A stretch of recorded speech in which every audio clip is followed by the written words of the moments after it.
गाजीपुर में इस वक्त गंगा का रौद्र रूप देखने को मिल रहा है।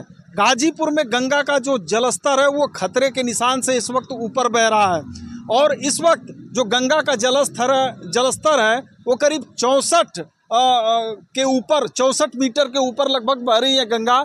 और उसकी वजह से जो गंगा के तटवर्ती इलाके हैं गाजीपुर में 7 तहसीलों में 5 तहसीलें ऐसी हैं जो 450 लगभग गांव जो है वो बाढ़ ग्रस्त क्षेत्र आते हैं, गांव से बाढ़ से प्रभावित होते हैं। हमारी जो मौजूदगी है इस समय बवाड़े गांव में हम हैं और हमारे भिक्की चौरा और हमारे पीछे देख सकते हैं कि ठीक इसके पीछे गंगा से सटा हुआ ये गांव है और आप देख सकते हैं कि किस वक्त सड़क का ये संपर्क मार्ग है और कितनी तेजी से जल प्रवाह जो है इस संपर्क मार्ग पे आ रहा है। इधर करीब 1.5 दर्जन के करीब इधर गांव हैं जो बाढ़ से प्रभावित गांव हैं। हमारे साथ यहाँ के कुछ स्थानीय लोग हैं, हम इनसे बात करेंगे और जानने की कोशिश करेंगे कि यहाँ जो गांव में इस वक्त बाढ़ आई हुई है कितना जनजीवन प्रभावित हो रहा है। पशुओं के लिए जिला प्रशासन की तरफ से क्या व्यवस्था की गई है। क्या नाम पड़ेगा आपका? मनोज कुमार सिंह। मनोज जी कहाँ के रहने वाले हैं? हम यहीं बवाड़े के हैं। अभी इससे पहले आपने बाढ़ कब देखी थी? 2013 में ऐसी बाढ़ आई थी और सन 78 में बाढ़ आई थी। उस समय हम लोग का वो जानकारी नहीं है, छोटे थे हम लोग। छोटे थे? हाँ, 2013 का पूरा हमको ख्याल है।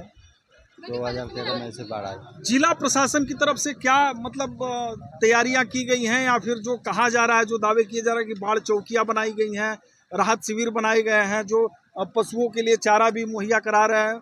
अभी कोई व्यवस्था नहीं हुआ है।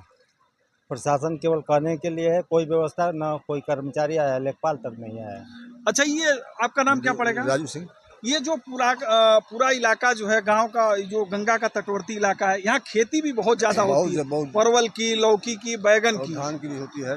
धान की होती है। फिर खत्म, साल भी हम लोग खत्म हो गया। प्रशासन भी नहीं आ रहा है यहाँ पर, न कोई जिम्मेवारी नहीं है।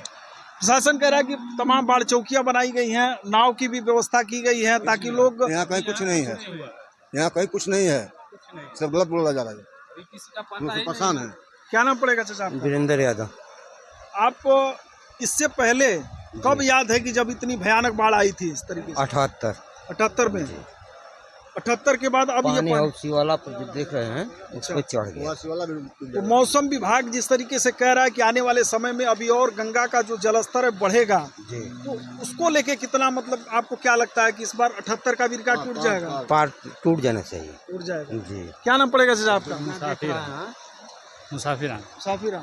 चाचा, आपको कुछ याद आ रहा होगा सन 78 में जो बाढ़ आई होगी जी, तो आपको क्या लगता है कि इस बार वो रिकॉर्ड टूट जाएगा? हाँ, कितना नुकसान हुआ है? देख रहे हैं कि पूरा जो तटवर्ती इलाका है सब जलमग्न है।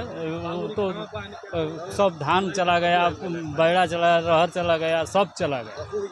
तो किसानों का साफ तौर पे कहना है कि जो गंगा के जो तटवर्ती इलाके हैं, परवल की खेती होती है, बैगन की खेती होती है, लौकी की खेती होती है, वो सब पूरी तरीके से जलमग्न हो गया। ये जो बवाड़े गांव है करीब 1.5 दर्जन गांव जो है पूरी तरीके से बाढ़ से प्रभावित है। आप देख सकते हैं कि कितना पूरी तरीके से लबालब पानी भरा हुआ है और लगातार जो जल का प्रवाह है तेजी से और बढ़ रहा है।